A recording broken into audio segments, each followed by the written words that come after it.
महत्त्वाची बातमी पहा सतर्क भारत मार्शल टाइम्सवर। लोणी स्टेशन परिसरात कल्याण मटका जुगार अड्ड्यावर लोणी काळभोर पोलिसांनी छापा टाकला आहे। ही कारवाई दिनांक 24 सप्टेंबर 2025 रोजी दुपारी सुमारे 3 वाजता लोणी स्टेशन कदमवा कवस्ती येथील मालधक्का चिंतामणी पार्क परिसरातील मोकळ्या जागेत करण्यात आली। यात पोलिसांनी प्रमोद दगडू कोकणे व 39 वर्ष राहणार कुंजीर हाइट्स लोणी स्टेशन कदमवा वस्ती तालुका हवेली जिल्हा पुणे यांच्या विरोधात गुन्हा दाखल केला आहे।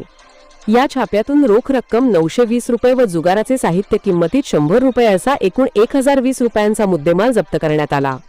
सदरची कारवाई वरिष्ठ पोलीस निरीक्षक राजेंद्र पन्हाळे यांच्या मार्गदर्शनाखाली सहाय्यक पोलीस निरीक्षक अंकुश बोराटे यांच्या उपस्थितीत करण्यात आली।